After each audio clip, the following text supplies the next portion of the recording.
Antasari Azhar siap membantu KPK mengungkap kasus korupsi mandek semasa ia menjabat sebagai Ketua KPK.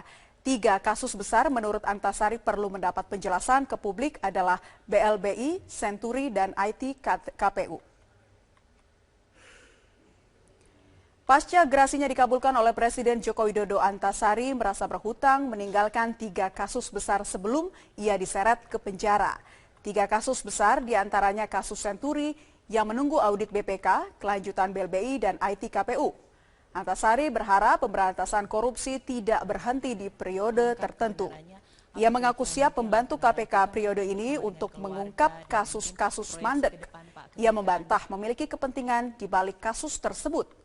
Menurut Antasari, siapa saja yang diduga terlibat maka harus diungkap, tidak memandang siapa pihak yang dimaksud. Antasari merasa memiliki tanggung jawab moral atas kasus tersebut. Saya bahwa masa periode itu adalah tidak terputus karena orangnya berhenti untuk pekerjaan.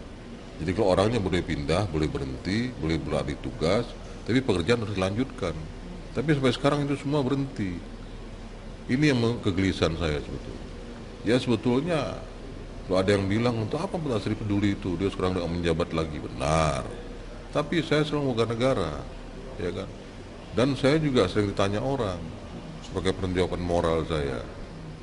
Makanya kepada teman-teman di KPK sekarang, lanjutkan itu, tuntaskan itu. Gerasi Antasari telah dikabulkan. Apa langkah Antasari Azhar berikutnya? Apakah Antasari akan menunaikan janjinya mengungkap kebenaran siapa dalang dibalik fitnah yang ditujukan? Bergabung bersama kami saat ini Antasari Azhar. Selamat pagi, Pak Antasari. Selamat pagi, Assalamualaikum warahmatullahi wabarakatuh. Waalaikumsalam. Apa kabar, Pak Antasari?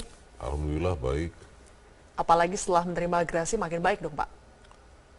Ya, itu juga yang saya panjatkan doa kepada Allah Subhanahu wa taala bahwa semoga kebenaran ini pelan-pelan dengan tahapannya akan terkuak. Pak Antasari sekarang sudah tidak berstatus sebagai terpidana bebas bersyarat lagi, statusnya sudah bebas murni, Pak ya. Kapan gerasi itu akan mulai berlaku, Pak? Nah itu setelah gerasi diterima berupa kepres, itu tidak serta-merta saya langsung selesai. Itu ada prosesnya. Pertama hari ini, nanti insya Allah setelah dari sini, saya mampir ke lembaga pemasyarakatan. Di sana sudah menunggu jaksa yang akan mengeksekusi kepres itu. Eksekusi bagaimana? Akan buat berita acara. Pada hari ini, tanggal ini, saya jaksa nama ini, pangkat ini, mengeksekusi kepres nomor sekian-sekian terhadap nama saya, yaitu menjalankan 12 tahun, yang semula 18 tahun. Nah dasar berita acara itu, nanti lembaga pemasyarakatan, dan Dirjen Pemasyarakatan, Kanwil, dan jajaran pemasyarakatan lah, itu akan mengevaluasi pembahasan masyarakat yang diberikan kepada saya. Ini bagaimana ini? Yang bersangkutan sudah menjalani 12. 8 aktifnya di dalam, tambah 4 remisi, Ya, 12. Sedang ini putusan 12. Apa otomatis bebas murni? Atau bagaimana, ada sisa bersyaratnya? Atau bagaimana? Itu nanti saya menunggu. Oke, jadi nanti akan dipastikan lagi, tapi yang jelas kepres gerasi sudah dikeluarkan. Ya. Berarti sekarang sudah bisa bernafas lega, Pak Antasari? Kemarin juga napas lega. Sudah lega semenjak Sudah bebas lega. bersyarat? Iya. Tapi masih ada yang mengganjal, Pak? Karena tadi Bapak bilang pelan-pelan kebenaran akan terungkap. Iya begini ya, sekalipun saya sudah mendapat gerasi dan kemarin bebas bersyarat, tentunya adalah ujungnya kebenaran harus diungkap. Nah untuk itu maka saya sudah merencanakan bersama dengan keluarga korban dan juga lawyer saya, minggu depan mungkin kami akan ke Polda. Untuk apa, Polda, Pak? Untuk mempertanyakan pergerakan laporan saya 6 tahun yang lalu. 2010 Pak Antasari melaporkan soal SMS itu, Pak ya? SMS, begini Mbak Silvi, saya ini kan jaksa, mantan jaksa. Ya. Jadi saya tahu persis SOP-nya jaksa itu sidang. Jadi ketika jaksa menerima berkas dari polisi, yang dinyatakan P21, berkas itu kemudian jaksa taruh di meja, baca kata demi kata, kalimat demi kalimat, itulah dasar dakwaan. Nah, kita ketika bikin dakwaan, jaksa itu tidak boleh salah. Kata dan titik koma itu harus jelas. Persis. Nah, setiap kata kalimat yang dibikin dalam dakwaan itu harus dibuktikan. Jika tidak terbukti satu kalimat pun harus bebas, harus tuntut bebas. Itu SOP-nya. Nah, untuk kasus saya dengar di dalam persidangan, dalam dakwaan bahwa ada kalimat mengatakan, terdakwalah yang menghendaki matinya korban. Hal itu terlihat dari terdakwa mengirimkan ancaman berupa SMS dari nomor sekian nomor saya ke nomor sekian nomor korban dengan isi bla bla bla bla. Saya kaget. Loh, dari mana fakta ini? Kenapa di penyidikan saya tidak ditanyakan? Tapi sudahlah, itu prosesnya juga jadi pesakitan kan. Nah, jaksa sampai dengan persidangan selesai tidak pernah menunjukkan bukti itu. Ini kan kalimat dibikin seperti tadi. Buktikan dong, oh ini SMS Anda. Ya, bunyi seperti ini. Kenapa Anda bikin begini? Layaknya seperti itu. Tapi tidak pernah diperlihatkan itu. Alasannya HP-nya rusak. Loh, rusak sejak kapan? Rusak sejak penyidikan atau rusak sejak tangan jaksa? Ada tanggung jawab dong, merusak barang bukti. Nah, saya sampaikan ahli untuk menjelaskan kebenarannya. Bahwa tolong periksa secara forensik berdasarkan CDR dari Telkomsel yang diperoleh oleh penyidik. Bagaimana ini? Apakah ada saya ngirim SMS? Karena saya sampaikan di sidang kepada majelis hakim, kalau memang ada SMS dari saya itu, sidang kita hentikan aja, eksekusi aja saya langsung. Begitu kan. Nah, ternyata sampai dengan putusan akhir, yang inkrah kasasi, putusan akhir kan, inkrah baru PK upaya luar biasa. Tidak ada itu SMS. Nah, fakta persidangan itu pun tidak dijadikan hakim sebagai pertimbangan putusan. Tetap saya dihukum.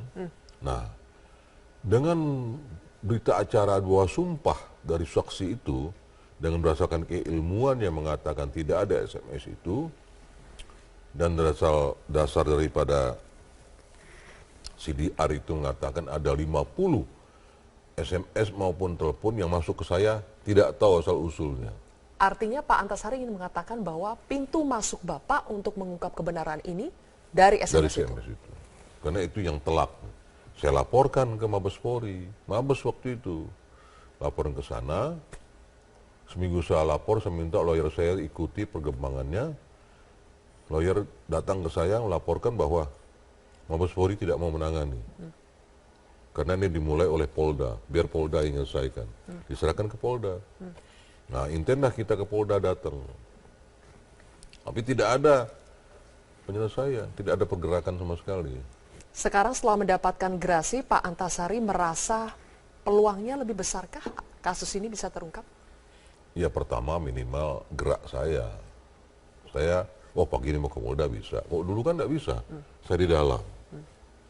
Itu lebih memudahkan. Dan saya yakin dengan kepemimpinan lembaga kepolisian di bawah Pak Tito Karnavian, saya yakin ini akan selesai. Saya tahu proses beliau profesional, berintegritas. Memang Kapolri-Kapolri yang sebelumnya kenapa, Pak? Ya nggak ada pergerakan. Ini kan realita aja, saya bicara apa adanya. Saya tidak bikin fitnah, lalu nggak ada pergerakan. Dan laporan itu bukannya sembunyi-sembunyi, terang benderang kok.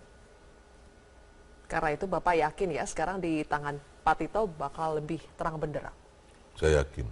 Pak Antasari, waktu Pak Antasari bebas 10 November 2016 lalu, saya mewawancarai Pak Antasari.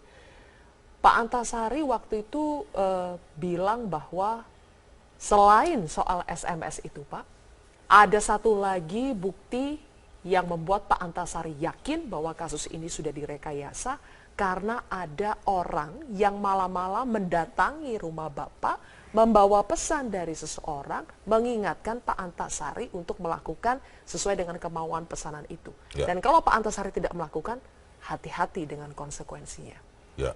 Dulu Bapak ketika saya wawancara pertama kali belum mau bicara siapa orang itu. Ya, hari ini pun mungkin saya tidak akan bicara. Sekarang belum mau juga? Belum mau bicara, tetapi Setelah saya bebas bersyarat, waktu saya banyak di luar, saya coba berinteraksi sana sini, justru bertambah informasi. Tidak hanya itu, tapi belum saya gali. Ini ibarat kita menyusun apa pasal ya, itu. Jadi belum saya susun itu. Kalau kita menganut teori apa yang ada gabungan kelihatan gambarnya itu mosaik. Nah, ini masih cerai-berai gitu. Nah, ini pelan-pelan saya coba sambung, ini kelihatan itu nanti. Ada informasi baru? Ada. Mau dibagikan di sini, Pak? Ya, karena ini masih saya harus olah dulu. Saya pikir ketika nanti ya 1 minggu 2 minggu kemudian Metro undang saya lagi, mungkin sudah saya mulai buka. Waktu itu Bapak bilangnya seperti itu ketika pertama kali saya wawancara. Iya. Nanti deh baru kita ungkap. Sekarang itu sudah hampir 3 bulan loh Pak. Pak Antasari kan bilang mau merenung selama 3 bulan, Ya setelah ada itu akan tahapannya, mengungkap. Mbak Silvi. Tahapannya harus ke Polda dulu. Dan nanti pelan-pelan baru kita lihat lagi ada perkembangan tentang sosok tersebut. Ya, artinya kenapa dia mau disuruh mendatangi saya malam-malam itu, ya kan dia mau bicara, ya kan saya gantung orang, dia mau bicara atau tidak. Kalau tidak mau bicara, saya tidak dapat informasi, ya kan. Nah, kalau dia mau bicara, syukuri nanti kan mudah-mudahan ya ini akan terbuka. Tapi Pak Antasari akan masuk juga lewat orang ini untuk mengungkap kasus Bapak. Bapak akan laporkan ke polisi atau bagaimana? Ya enggak, sebenarnya saya bicara dulu, saya tidak melapor yang bersangkutan. Saya bicara dengan beliau, gimana sih sebetulnya masalahnya sesungguhnya waktu itu. Anda disuruh siapa? Kenapa mau? Apa sih ancaman mereka ke saya waktu itu?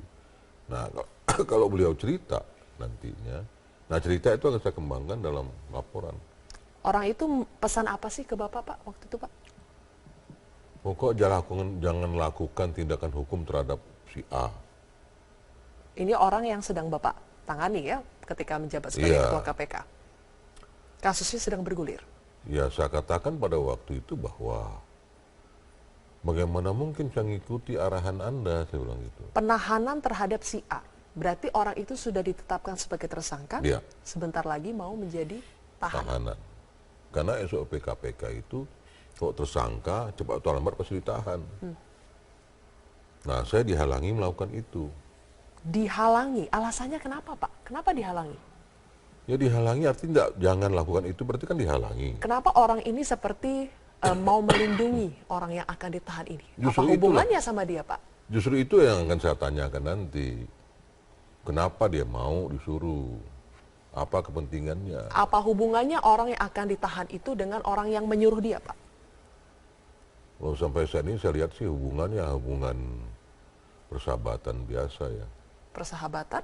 Iya, kalau saya lihat ya persahabatan, apakah persahabatan bisnis atau persahabatan apa, saya nggak tahu persahabatan. Yang persahabatan maksudnya yang penting orang bukan family. yang membawa pesan dengan orang yang menyuruh itu Iya. mereka ada hubungan persahabatan, Iya, bukan family. bukan family. Bukan hubungan Tapi keluarga. kalau orang yang Bapak akan tahan tadi, Iya. hubungannya dengan orang yang menyuruh si pembawa pesan ini apa Pak? Oh, hubungan keluarga dekat. Keluarga dekat. Jadi yang menyuruh ini adalah keluarga dari orang yang akan ditahan Iya. KPK. Iya. Baik. Pak Antasari, Kalau yang menyuruh sekarang dengar, dia pasti tahu. Oh, ini dulu yang saya suruh orang itu. Ternyata Pak Antasari tahu, gitu. Oke, saya tegaskan lagi tadi clue-nya Pak adalah orang yang membawa pesan ke Bapak Ya. dengan orang yang menyuruhnya, mereka ada hubungan persahabatan. Sahabatan. Sementara orang yang menyuruh ini dengan orang yang akan Bapak tahan punya hubungan keluarga. Keluarga. Kami memiliki informasi Pak Ya. dari sumber kami Ya. bahwa orang yang membawa pesan ke Bapak yang mendatangi Bapak malam-malam itu memberikan kasih tahu Bapak ini jangan ditahan, Ya. mengancam hati-hati kalau ditahan ada konsekuensinya. Kami memiliki informasi bahwa orang tersebut saat ini adalah ketua umum partai politik. Tapi kita akan jawab nanti, Pak Antasari, saya minta tanggapannya. Selamat pagi pemirsa.